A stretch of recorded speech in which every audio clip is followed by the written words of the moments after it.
Now we play by my rules. The mahogany coffin gleamed under the funeral home's fluorescent lights like a cruel joke my father would have appreciated. Standing there in my wrinkled black suit, watching mourners file past with their practiced expressions of sympathy, I couldn't help but think Dad was probably laughing from whatever afterlife he'd managed to talk his way into. He always said funerals were for the living, and mine had just become a three-ring circus. "Elliot, darling, you look absolutely dreadful." Veronica's voice cut through the hushed conversations like a scalpel through silk. My wife of 18 years stood in the doorway wearing a designer black dress that probably cost more than most people's monthly rent. Her blonde hair pulled back in a severe bun that made her look like she was auditioning for the role of Ice Queen in some twisted fairy tale. Behind her lurked Lucas Brand, 25 years old and radiating the kind of cocky confidence that only comes from never having earned anything in your life. His perfectly pressed suit and practiced expression of concern fooled exactly nobody who bothered to look past the surface. Unfortunately, most people never bothered. "Hello, Veronica," I said, my voice carrying the weight of months of growing distance between us. "Thank you for coming." She stepped closer, her heels clicking against the polished floor like a countdown timer. "We need to talk, privately." The funeral director, a thin man named Patterson who looked like he'd been embalmed himself, cleared his throat nervously. "Perhaps after the service, Mrs. Harrow?" "Now," Veronica said, her tone brooking no argument.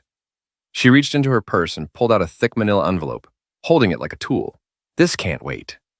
My stomach dropped, but I kept my expression neutral. Years of dealing with difficult sources as a journalist had taught me to never let them see you sweat. "What is it?" "Divorce papers."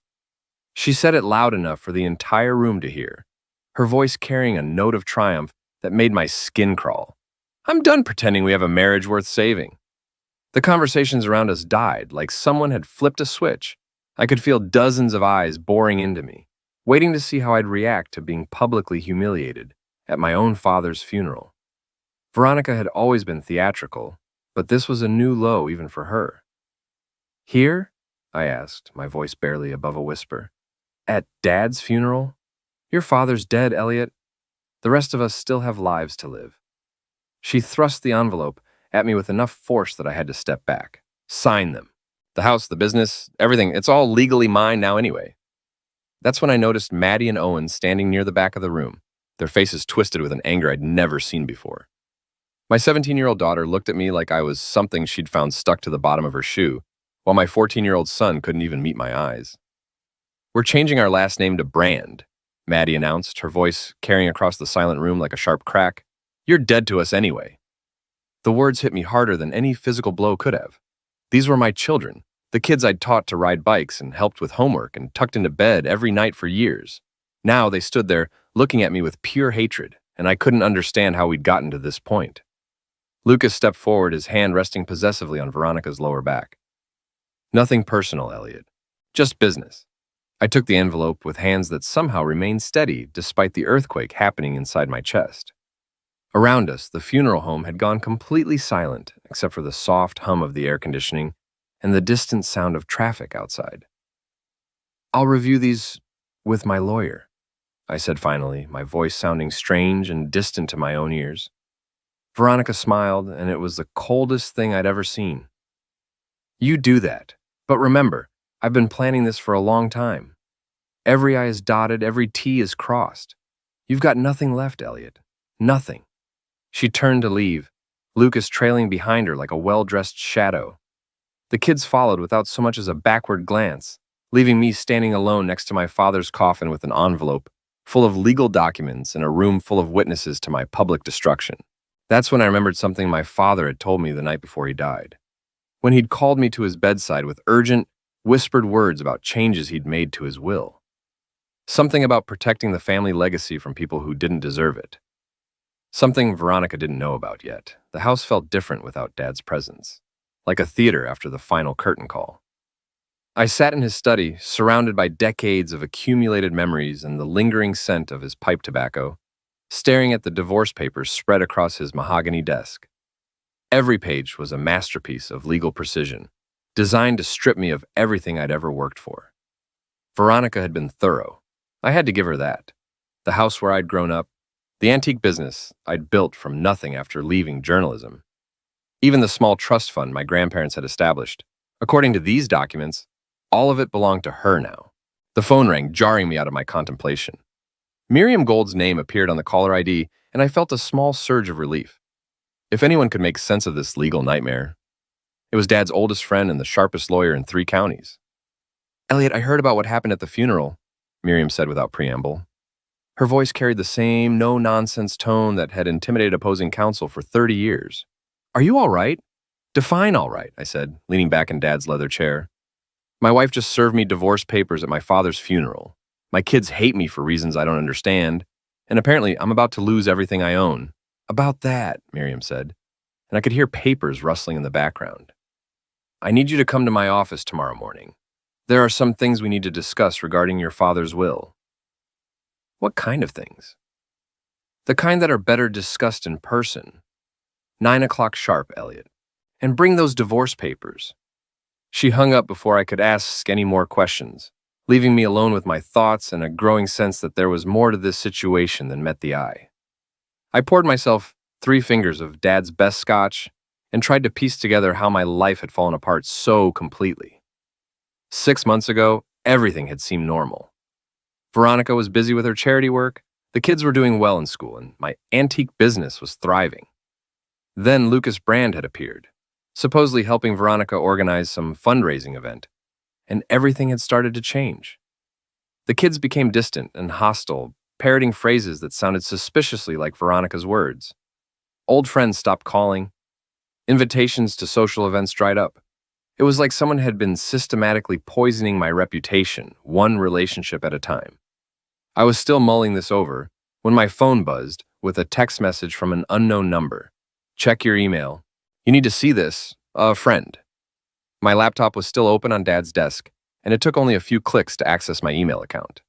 The message was from a generic Gmail address with no identifying information, but the attachment made my blood run cold. It was a series of screenshots showing text conversations between Veronica and Lucas, dating back almost a year. The early messages were flirtatious but relatively innocent. The later ones were anything but. "Once the old man dies, everything will be ours," one message read. "Elliot's too trusting to see it coming." "What about the kids?" Lucas had replied. "Already taken care of. I've been telling them stories about their father for months. By the time this is over, they'll be begging to change their names." I scrolled through message after message, each one revealing another layer of the conspiracy that had destroyed my family. They'd planned everything, the timing of the divorce, the public humiliation at the funeral, even the way they'd turned my children against me. But the final message was the one that made my hands shake with rage. "The best part is, he'll never see it coming. Elliot's always been too much of a gentleman to fight dirty. By the time he realizes what's happening, it'll be too late." I sat back in Dad's chair, the scotch burning in my throat, and felt something cold and calculating settle into place behind my ribs. Veronica was right about one thing. I'd always been too much of a gentleman to fight dirty. Maybe it was time to change that. Miriam Gold's law office occupied the top floor of a converted Victorian mansion downtown, all dark wood paneling and leather-bound legal volumes that seemed to whisper of justice served and scores settled. I arrived at 9 o'clock sharp, the divorce papers tucked under my arm like evidence at a crime scene. Miriam herself was a woman who could have stepped out of a film noir classic. Silver hair pulled back in a severe bun, sharp suit that probably cost more than most people's cars, and eyes that missed absolutely nothing. She'd been Dad's friend for 40 years and his lawyer for 30, which meant she knew where every family skeleton was buried. "Sit down, Elliot," she said, gesturing to the chair across from her desk. "We have a lot to discuss." I handed her the divorce papers and watched her flip through them with the practiced efficiency of someone who'd seen every dirty trick in the book. Her expression remained neutral, but I caught the slight tightening around her eyes that meant she was seriously annoyed. "Impressive work," she said finally. "Veronica's lawyer is thorough, I'll give him that. Unfortunately for them, they're operating under some faulty assumptions." "Such as?" Miriam opened a file drawer and pulled out a thick folder marked with my father's name. "Such as the assumption that they know what your father's will actually says. The document they based these papers on is 3 years old. Your father made some significant changes the week before he died." She spread several documents across her desk, and I felt my pulse quicken as I scanned the legal language. The house, the business, the trust fund, none of it was going to Veronica. In fact, according to the new will, she was entitled to exactly what Maine state law required for a surviving spouse: 1/3 of the marital assets and only those acquired during the marriage. How is this possible? I asked. Veronica said she had everything locked up legally. Your father was many things, but he wasn't stupid, Miriam said with a thin smile. He suspected something was going on between your wife and that boy, so he hired a private investigator. When the evidence came back, he called me immediately. She handed me another folder, this one filled with photographs and surveillance reports. Lucas and Veronica at restaurants, hotels, even my own house when they thought I was out of town. The evidence was damning and comprehensive. Why didn't he tell me? I asked. He wanted to, but he was worried about the children. He thought if you knew, you might do something rash that would hurt your relationship with them permanently. Miriam's expression softened slightly. He loved those kids, Elliot. He wanted to protect them from the worst of this. I thought about Maddie and Owen's faces at the funeral, the pure hatred in their eyes, and wondered if Dad's caution had been misplaced. They already hated me, and I didn't even know why. There's something else, Miriam continued. The investigator your father hired is still available. Cal Monroe, ex-police detective, very discreet, very thorough. If you want to understand exactly how deep this conspiracy goes, he's your man. She handed me a business card with Monroe's contact information. I should warn you, Elliot, once you start down this path, there's no going back. Right now, you're the victim in this story. If you decide to fight back, that might change. I thought about Veronica's triumphant smile at the funeral, about Lucas's smirk, about my children looking at me like I was the villain in their story. Then I thought about the text messages, the careful planning, the months of systematic destruction of my life and relationships. Set up a meeting with Monroe, I said. It's time I learned exactly what I'm dealing with. An hour later, I was sitting in a booth at the Wire Trap, a dive bar on the wrong side of downtown that served as the unofficial headquarters for everyone who didn't quite fit into polite society.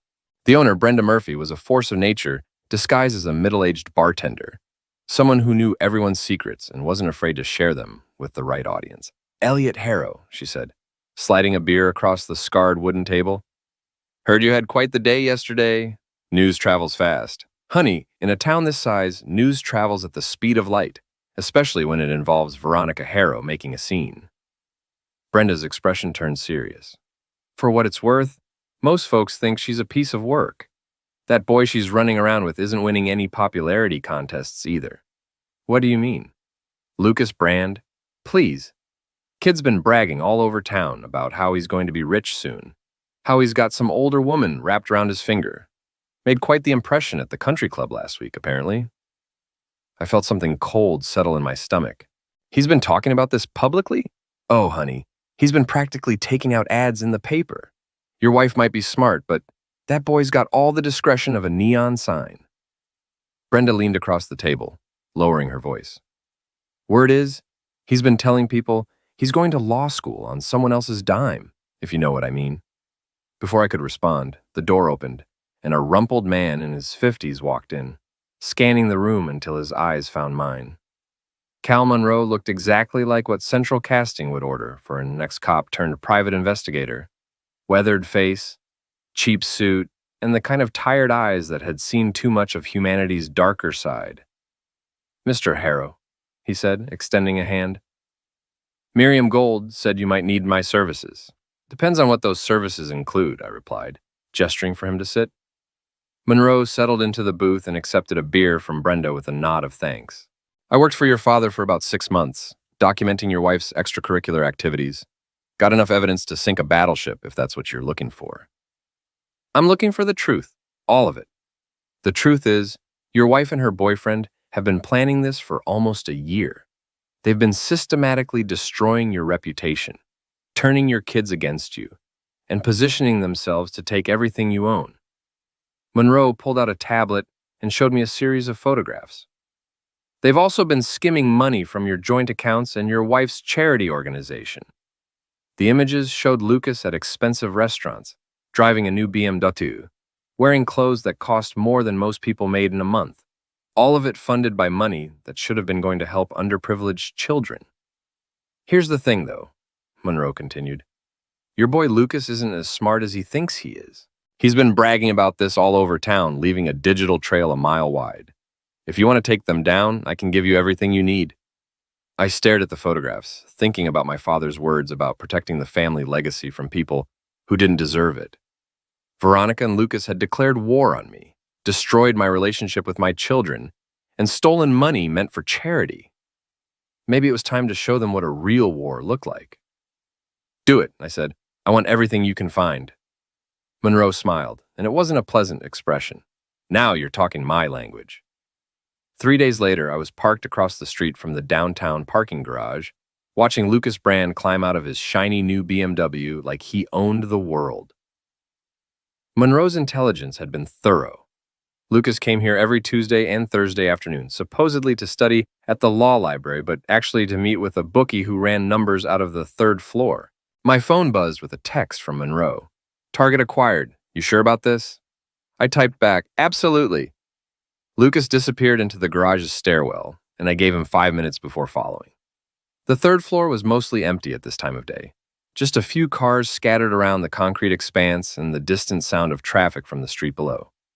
I found Lucas exactly where Monroe said he'd be, leaning against his car and counting a stack of bills with the satisfied expression of someone who'd never earned an honest dollar in his life. He looked up when he heard my footsteps, and his face went through several interesting expressions before settling on fake concern. Elliot, what a surprise. I was just, studying. Studying what? The racing forms? His face flushed, but he tried to maintain his composure. I don't know what you're talking about. Sure you don't. I stepped closer, keeping my voice conversational. Tell me, Lucas, how does it feel to be living off stolen money? I haven't stolen anything. Veronica and I are in love, and you've been planning to rob me blind for almost a year. I've seen the text messages. The color drained from his face, but he recovered quickly. You're pathetic, you know that? Veronica told me you'd probably try something like this when you realized you'd lost everything. Lost everything? I laughed, and the sound echoed off the concrete walls. That's where you're wrong, Lucas. See, my father was smarter than both of you combined. He changed his will before he died. Veronica gets exactly what the law requires, 1/3 of the marital assets. Everything else stays with me. Lucas's expression shifted from confident to confused to worried in the space of a few seconds. You're lying. Am I? Why don't you ask Veronica to call her lawyer? I'm sure he'll be very interested to learn about those text messages. I turned to walk away, but Lucas grabbed my arm. Wait, we can work something out. I'm sure there's a deal we can make. I looked down at his hand on my arm, then back up at his face. Take your hand off me, Lucas. He let go immediately, but the damage was done. I'd seen the desperation in his eyes, the moment when he realized his carefully planned future was crumbling around him. Here's the deal, I said, pulling out my phone. You've got 24 hours to return every penny you've stolen from the charity accounts. If you don't, these photos of you at the bookie go to the State Bar Association, along with a detailed report of your gambling debts. I showed him the screen, which displayed several crystal-clear images Monroe had taken of Lucas's weekly meetings. His face went white. You can't prove anything? I don't have to prove anything to the Bar Association. I just have to raise questions about your character and fitness to practice law. Think they'll be interested in someone with a compulsive gambling problem who steals from children's charities? Lucas opened his mouth to respond, but I was already walking away. Behind me, I heard him kick his car door in frustration, the sound echoing through the garage like a sharp crack. Phase 1 was complete. That evening, I was back at the wire trap, nursing a beer and waiting for Monroe to report back on Lucas's activities. Brenda was working the bar, regaling a small crowd with some story about her ex-husband and a fishing boat, when my phone rang. It's done, Monroe said without preamble. Your boy Lucas just made a very large deposit to the charity account. Looks like he took your threat seriously. Good. What about Veronica? That's where things get interesting. She's been making calls all afternoon trying to reach her lawyer. Word is, she's not happy about what she's been hearing. Before I could respond, the bar's door swung open and Lucas himself walked in, looking like he'd been hit by a truck. His usually perfect hair was disheveled, his expensive shirt was wrinkled, and his face had the pale, sweaty look of someone who'd just realized they were in serious trouble. He spotted me immediately and made a beeline for my table, ignoring the curious stares from the other patrons. You son of a witch, he said, loud enough for half the bar to hear. You think you can threaten me? I don't think anything, I replied calmly.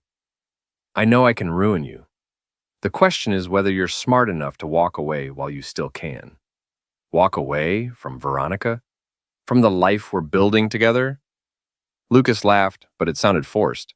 You're delusional if you think she's going to choose you over me. I don't want her to choose me. I want her to understand that actions have consequences. Lucas leaned across the table, his voice dropping to a harsh whisper. You have no idea what you're dealing with. Veronica's got connections you can't imagine. She can destroy you with a phone call. Maybe, I said, taking a sip of my beer. But she can't destroy what I don't care about losing. My reputation's already shot, my kids already hate me, and my marriage is obviously over. What exactly does she have left to threaten me with? For the first time since I'd known him, Lucas looked genuinely uncertain. He'd built his entire strategy around the assumption that I'd be too civilized to fight back, too concerned about appearances to get my hands dirty. He was about to learn how wrong he was. This isn't over, he said, straightening up. No, I agreed, it's not. But you might want to think carefully about your next move. I've got nothing left to lose, Lucas. Can you say the same? He stormed out without another word, leaving me alone with my beer and a growing sense of satisfaction. Around the bar, conversations gradually resumed, but I caught several people glancing in my direction with expressions that ranged from curiosity to approval. Brenda appeared at my table with a fresh beer. On the house, she said with a grin. That was better than cable TV. Glad I could provide the entertainment. Honey, that wasn't entertainment. That was a public service. She leaned closer, lowering her voice. That boy's been running his mouth all over town about how he's going to be rich and important. Nice to see someone knock him down a peg or two. My phone buzzed with another text from Monroe. Phase 2's a go. Your wife just fired her lawyer. I smiled and raised my beer in a silent toast. The game was just getting started. The next morning brought the kind of autumn rain that seemed to seep into your bones, turning the world gray and cold. I was in Dad's study, going through his papers and trying to understand the full extent of the empire he'd built, when Veronica's car pulled into the driveway with enough force to spray gravel against the garage door. She came through the front door without knocking, technically still her right as my wife, though not for much longer, and I could hear her heels clicking against the hardwood floors like an approaching storm. Elliot! Her voice carried the kind of rage that comes from having your carefully laid plans explode in your face. We need to talk, now. I looked up from the financial documents spread across Dad's desk as she appeared in the doorway. Veronica's usually perfect appearance was showing cracks. Her hair was slightly messed from the rain, her makeup wasn't quite as flawless as usual, and there was a wild look in her eyes that I'd never seen before. Good morning, Veronica. You look upset. Don't you dare play innocent with me. She stepped into the room, her hands clenched into fists. What did you do to Lucas? I had a conversation with him about the returning stolen money. Did it work? You threatened him. You blackmailed him. I gave him an opportunity to do the right thing. He chose to take it. I leaned back in Dad's chair, studying her face. Although I have to say, I'm surprised he told you about it. Most people would be too embarrassed to admit they'd been caught stealing from a children's charity. Veronica's face went through several color changes. He didn't steal anything. That money it was a loan. A loan? From a charity account? Without any paperwork or authorization. I shook my head. Even you don't believe that, Veronica? She moved closer to the desk, and I could see her hands shaking with rage. You think you're so clever, don't you? You think you've won something? I think I've learned some interesting things about the woman I married. For instance, I never knew you were capable of stealing from children. I never stole anything. No, you just let your boyfriend do it while you looked the other way. Much more ethical. Veronica slammed her hand down on the desk hard enough to make the papers jump. Lucas is not my boyfriend. We're partners. We're building something together. Something bigger than your small-minded, pathetic little world. What exactly are you building? A criminal enterprise? We're building a future. A real future, not this museum you call a life. She gestured around the study with obvious disgust. Living in your dead father's house, running his antique business, following in his footsteps like some kind of ghost. I want more than that, Elliot. I deserve more than that. And you thought you'd found it with a 25-year-old someone with a compulsive gambling problem? Her face flushed red. Lucas has potential. He's going places. The only place Lucas is going is jail if he keeps stealing money. I stood up, moving around the desk to face her directly. But that's not really what this is about, is it? This is about you realizing that your brilliant plan has a few holes in it. What plan? The plan to take everything I own and leave me with nothing. The plan you and Lucas have been discussing in your text messages for the past year. Veronica went very still. I don't know what you're talking about. Sure you do. You've been poisoning my children against me, destroying my friendships, setting up this whole elaborate scheme to strip me of everything Dad left me. I pulled out my phone and showed her one of the screenshots Monroe had provided. The only problem is, Dad was smarter than both of you combined. She stared at the phone screen, her face going pale as she recognized her own words. Where did you get this? Does it matter? The point is, I know exactly what you've been doing. The question is, what are you going to do about it? Veronica looked up from the phone, and for a moment I saw something like fear in her eyes. Then her expression hardened into the cold mask I'd been seeing more and more often lately. You want to play games, Elliot? Fine. But remember, I know things about you too. Things that could destroy what's left of your precious reputation. Such as? Such as the real reason you left journalism. Such as why you really started drinking after Dad got sick. Such as what really happened the night Sarah Morrison died. The name hit me like a physical blow. Sarah Morrison had been a source on a story I'd been working on 5 years ago. A whistleblower who'd been ended in a car accident before she could testify. The official investigation had cleared me of any wrongdoing, but the guilt had eaten at me for months. That was an accident, I said quietly. Was it? Because I have emails suggesting otherwise. Emails that might be very interesting to the police. I stared at her, trying to process what she was saying. You're talking about fabricating evidence. I'm talking about revealing the truth. The truth about what kind of man you really are. And what kind of man is that? Veronica smiled, and it was the coldest expression I'd ever seen on a human face. The kind who gets people ended when they get in his way. We stood there staring at each other across the space that had once been my father's sanctuary. And I realized that I was looking at a stranger.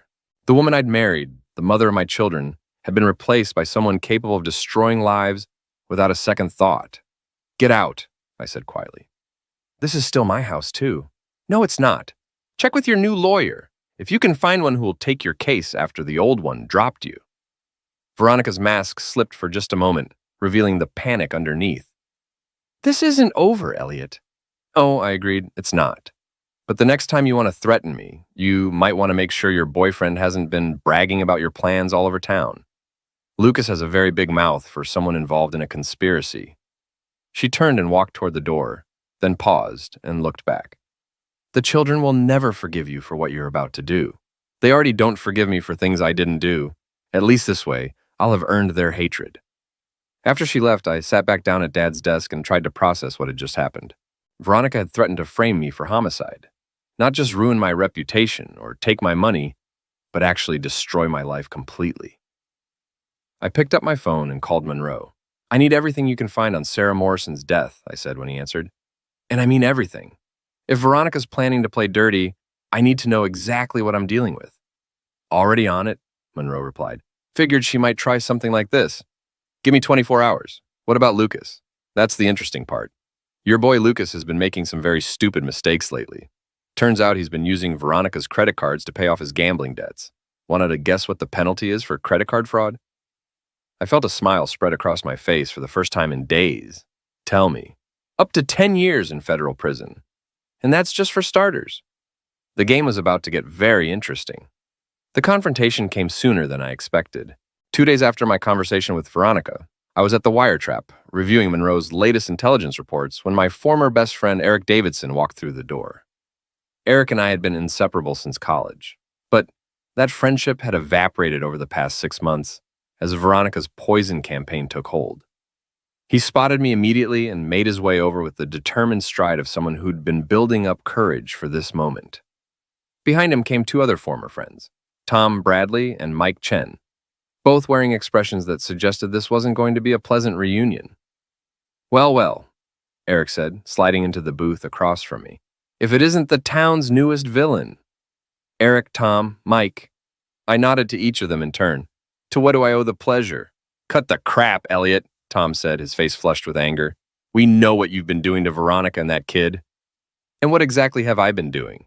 Threatening them, blackmailing them, trying to destroy their relationship because you can't handle the fact that your wife found someone better. I looked around the table at these three men who'd been my closest friends for over a decade, trying to understand how we'd gotten to this point. Is that what Veronica told you? She didn't have to tell us anything, Mike said. We've got eyes. We've seen how you've been acting lately, how paranoid and bitter you've become. Paranoid? I pulled out my phone and showed them one of the screenshots Monroe had provided. Is it paranoia when your wife and her boyfriend are actually plotting against you? Eric glanced at the screen, but his expression didn't change. Anyone can fake text messages these days. What about bank records? Are those fake too? I showed them another document Monroe had uncovered, showing the transfers from the charity account to Lucas's personal account. Or maybe the gambling debts? Are those fake as well? Tom leaned forward, his voice dropping to a harsh whisper. Even if that's all true, it doesn't give you the right to terrorize them. Veronica's scared to leave her house, Elliot. That kid's talking about dropping out of school. Good. Maybe he'll find an honest way to make a living. Listen to yourself, Eric said, shaking his head. This isn't you, man. The Elliot I know would never stalk his wife or threaten a kid young enough to be his son. The Elliot you knew was naive enough to believe his wife loved him and his friends would give him the benefit of the doubt. I closed the phone and looked around the table. Apparently, I was wrong on both counts. We came here to give you a chance, Mike said, a chance to back off and let Veronica move on with her life. But if you keep this up, we're going to have to take steps. What kind of steps? The kind that involve the police and a restraining order, Tom replied. Veronica's already talked to them about your behavior. One more incident, and you'll be arrested. I felt something cold and calculating settle into place behind my ribs. These men had been my friends, my confidants, the people I'd trusted with my deepest secrets. Now they were sitting across from me, threatening to have me arrested based on lies told by a woman who'd been systematically destroying my life. Let me ask you something, I said, keeping my voice calm and level. Did any of you bother to ask for my side of the story? Did any of you think to call me before you decided I was the villain in this situation? The three of them exchanged glances, and I saw the answer in their faces. We tried calling, Eric said weakly. You never answered. I answered every call from you until 3 weeks ago, when you told me you didn't want to get involved in my marital problems. Remember that conversation, Eric? His face reddened, but he pressed on. That was different. We didn't know how bad things had gotten. You didn't know because you didn't want to know. It was easier to believe Veronica's version of events than to consider the possibility that your friend might need help. I stood up, tossing a 20 on the table to cover my beer. But here's the thing, gentlemen. I don't need your help anymore. I don't need your friendship, your approval, or your permission to defend myself against people who are trying to destroy me. Elliot, wait, Tom said. But I was already walking toward the door. Give Veronica a message for me, I called back over my shoulder. Tell her the gloves are coming off. Outside, the autumn air was crisp and clean, a sharp contrast to the stale atmosphere of betrayal I just left behind. My phone buzzed with a text from Monroe. Package delivered, check your email.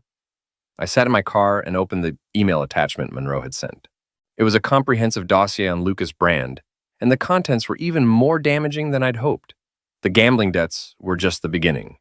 Lucas had also been using fake credentials to get into law school, had outstanding warrants in 2 other states, and had been running a small-time identity theft operation using information stolen from Veronica's charity clients. But the real bombshell was in the final pages. Lucas was already married, had been for 3 years, to a woman in California who thought he was working as a consultant in Boston. I scrolled through the marriage certificate, the photos, the evidence of a completely separate life Lucas had been hiding from everyone, including Veronica. The man she thought she was building a future with was not only a criminal, but a bigamist. My phone rang and Veronica's name appeared on the caller ID. You son of a witch, she said without preamble. What did you say to Eric and the others? I told them the truth. Did they deliver my message? Your message? Your message was to threaten my friends? My message was that I'm done playing defense. From now on, Veronica, this is war. There was a long pause on the other end of the line. You have no idea what you're starting. Actually, I do. I'm starting the systematic destruction of everything you and Lucas have built together. I'm going to expose every lie, every theft, every dirty secret you've been hiding. You can't prove anything, can't I? Check your email, Veronica. I just sent you something I think you'll find very interesting. I hung up and forwarded Monroe's dossier to Veronica's personal email account. Then I sat back and waited for her to discover that the man she'd destroyed her marriage for was already married to someone else. The phone rang again 30 seconds later. You're lying, Veronica said, but I could hear the uncertainty in her voice. Call the Los Angeles County Clerk's office. The marriage certificate is a matter of public record. Another long pause. Even if this is true, it doesn't change anything. I still love him. Love him?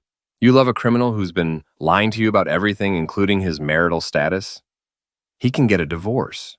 We can work this out. Can you? Because I'm pretty sure bigamy is a felony in Maine, and identity theft, and credit card fraud. How exactly are you planning to work around federal prison? I could hear her breathing on the other end of the line, quick and shallow, like someone on the verge of panic. What do you want? She asked finally. I want my children back. I want you to admit what you've done and undo the damage you've caused. And if I don't, then Lucas goes to prison, you go down as an accomplice, and everyone in town learns exactly what kind of people you really are. You're bluffing, am I? Why don't you ask Lucas what he thinks? I'm sure he'll have some very interesting explanations for his wife in California. I hung up and started the car, feeling a sense of satisfaction I hadn't experienced in months. The final pieces were falling into place, and soon Veronica and Lucas would understand exactly what it felt like to have their carefully constructed world collapse around them. But first, I had one more stop to make. The Harborview Country Club sat on a bluff overlooking the Atlantic, its manicured grounds and elegant colonial architecture serving as a monument to old money and older secrets. It was hosting Veronica's charity fundraiser tonight, the same charity Lucas had been stealing from, and half the town's social elite would be there, including Veronica and Lucas, who had no idea what was waiting for them. I adjusted my tie and walked through the main entrance like I belonged there, which I did. My family had been members for 3 generations, and even Veronica's best efforts hadn't been enough to get me expelled, yet. The ballroom was decorated in the kind of understated elegance that screamed expensive, with crystal chandeliers casting warm light over tables laden with silent auction items. The crowd was exactly what you'd expect. Men in expensive suits discussing business deals, women in designer dresses comparing vacation plans, everyone carefully maintaining the facade of respectability that kept polite society functioning. I spotted Veronica near the stage, resplendent in a black evening gown that probably cost more than most people's monthly salary. She was talking to the event coordinator, her face animated with the kind of enthusiasm she reserved for public appearances. Lucas stood beside her in a perfectly tailored tuxedo, playing the role of devoted partner to perfection. They hadn't seen me yet, which gave me time to position myself near the back of the room and wait for the right moment. Monroe was somewhere in the crowd, recording everything with the kind of discreet surveillance equipment that would make the NSA jealous. The evening's program began with the usual speeches about the importance of helping underprivileged children, the difference their donations would make, the vital work the charity was doing in the community. Veronica took the stage to thunderous applause, her voice carrying clearly through the sound system as she talked about dedication, integrity, and the responsibility of those blessed with wealth to help those less fortunate. It was a masterful performance, and I almost felt bad about what I was going to do to her. When Veronica finished her speech and the applause died down, I made my move. I walked to the front of the room, ignoring the confused murmurs from the crowd, and stepped up to the microphone. Ladies and gentlemen, I said, my voice carrying clearly through the sound system, I'd like to add a few words about the charity we're supporting tonight. Veronica's face went white, but she couldn't stop me without causing a scene that would raise even more questions. My name is Elliot Harrow, and I'm Veronica's husband. Some of you may have heard that we're going through a difficult time, and that's true. What you probably haven't heard is why. The crowd had gone completely silent, everyone sensing that they were about to witness something extraordinary. You see, I recently discovered that someone has been stealing money from this charity. Thousands of dollars that should have gone to help children has instead been used to fund gambling debts, expensive cars, and luxury vacations. I pulled out a folder and began reading from Monroe's reports. In the past 6 months alone, over $50,000 has been diverted from charity accounts to personal use. The person responsible has been using this money to maintain a lifestyle far beyond his means, all while standing beside my wife and talking about integrity and responsibility. Lucas had gone pale, but he was trapped on the stage with nowhere to run. But that's not the most interesting part, I continued. The most interesting part is that this person, this pillar of moral virtue, is already married to someone else, that has been for 3 years, in fact. The crowd erupted in shocked murmurs, but I wasn't finished. Lucas Brand, ladies and gentlemen, thief, bigamist, and fraud. The man my wife chose to replace me. Lucas finally found his voice. This is all lies. He's making this up because he can't handle losing. Am I? I pulled out my phone and connected it to the sound system. Let's listen to some recordings of you discussing your plans.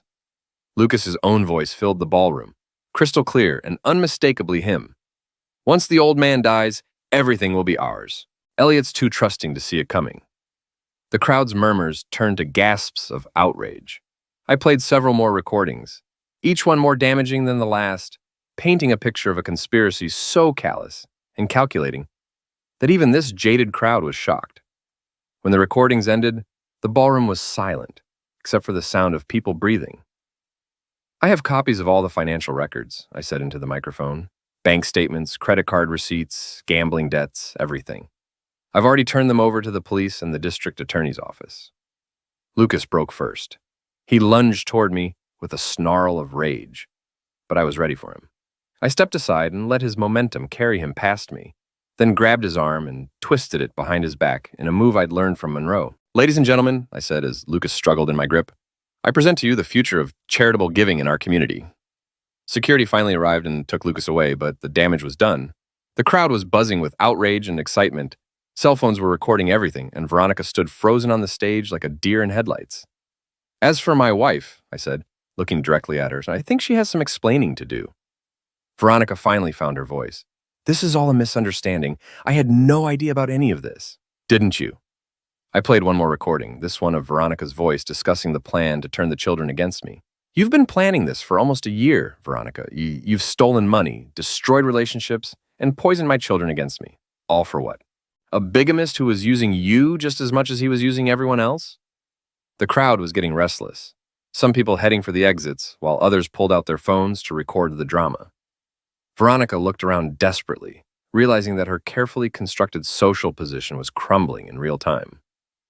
The charity will be returning all donations from tonight's event, I announced. Every penny will be audited and accounted for. Those of you who actually care about helping children rather than just appearing charitable might want to consider donating to organizations with better oversight. I walked off the stage and through the crowd, ignoring the questions and comments being thrown at me from all directions. Outside, the night air was cold and clean, a sharp contrast to the stifling atmosphere of betrayal and corruption I'd just left behind. Monroe was waiting by my car, a satisfied smile on his weathered face. That was better than anything Hollywood could have scripted. Is it over? For Lucas? Absolutely. The FBI will pick him up tomorrow morning on federal charges. For Veronica? He shrugged. That depends on how much she knew and how good her lawyer is. And my children? That's going to take time, but now that the truth is out, they'll have to decide who they believe. I got in my car and drove home through the quiet streets, past the houses where my former friends lived, past the places where Veronica and I had once been happy. Tomorrow would bring new challenges, lawyers, investigators, reporters, and the slow process of rebuilding a life that had been systematically destroyed. But tonight, for the first time in months, I felt like myself again. The house was dark when I arrived, but there was a car in the driveway I didn't recognize. I approached cautiously, wondering if Veronica had sent someone to confront me, but the figure sitting on my front steps was much smaller than I'd expected. Dad? Maddie's voice was small and uncertain in the darkness. She stood up as I approached, and I could see she'd been crying. Maddie, what are you doing here? I saw the video. Someone posted it online. She wiped her eyes with the back of her hand. Is it true? All of it? I looked at my daughter, really looked at her for the first time in months, and saw not the angry teenager who'd disowned me at the funeral, but a confused and frightened child who'd been manipulated by people she trusted. Yes, I said quietly, it's all true. She said you were the one who was lying. She said you were trying to hurt us. I would never hurt you, Maddie. Either of you. You and Owen are the most important things in my life. She nodded, fresh tears streaming down her face. I'm sorry, Dad. I'm so sorry I believed her. I pulled my daughter into a hug, feeling her sob against my chest, and realized that maybe, just maybe, not everything had been lost after all. Where's Owen? I asked. At Mom's. He's having a hard time with all this. He's angry at everyone. That's okay. He has a right to be angry. You both do. We stood there on the front steps of the house, where I'd grown up, where my father had taught me about honor and integrity, where 3 generations of Harrows had built something worth preserving. The wind carried the scent of salt air from the harbor, mixing with the smell of fallen leaves and the promise of winter. What happens now? Maddie asked. Now we figure out how to be a family again. It won't be easy and it won't be quick, but we'll figure it out. What about Mom? I thought about Veronica, probably sitting in some lawyer's office right now trying to figure out how to minimize the damage from tonight's revelations. I thought about the woman I'd married 18 years ago, the mother of my children, the person I'd trusted with my heart and my future. Your mother made her choices, I said finally. Now she has to live with the consequences. Maddie nodded and wiped her eyes again. Can I stay here tonight? I don't want to go back to her house. Of course, this is your home too. We went inside together and I made hot chocolate while she called Owen to tell him where she was. I could hear her side of the conversation, patient and loving as she tried to explain what had happened and why she'd chosen to come here. When she hung up, she looked exhausted but more peaceful than I'd seen her in months. He'll come around, she said. Owen's stubborn, but he's not stupid. Once he processes everything, he'll realize Mom was lying to us. And if he doesn't, then we'll keep trying until he does. We're family, Dad. That has to count for something. I looked at my daughter, 17 years old and wise beyond her years, and felt something I hadn't experienced in a long time: hope. Outside, the wind picked up, rattling the windows of the old house and carrying with it the promise of storms to come. But inside, for the first time in months, everything felt warm and safe and right. The war was over. I had won. But more importantly, I had my daughter back, and that was worth more than any revenge I could have imagined. Lucas Brand was arrested the next morning on federal charges that would put him away for at least a decade. Veronica was charged as an accessory and agreed to a plea bargain that involved full restitution to the charity and 3 years of probation. The divorce was finalized 6 months later, with Veronica receiving exactly what my father's will allowed: 1/3 of the marital assets and nothing more. She left town shortly after, moving to Florida where her sister lived and where, hopefully, she could start over without destroying any more lives. Owen eventually came home too, angry and hurt, but willing to listen. It took months of family therapy and honest conversations, but slowly, carefully, we rebuilt what had been broken. The antique business thrived, partly because of the publicity from the scandal, but mostly because I threw myself into the work with renewed passion. The old house on the bluff became a home again, filled with laughter and arguments and all the messy complications of family life. And sometimes, late at night when the wind was blowing in from the harbor, I would sit in Dad's study and think about the lessons he'd taught me about honor, integrity, and the importance of fighting for what matters most. Revenge, it turned out, was not nearly as sweet as redemption, but it had been absolutely necessary to get there.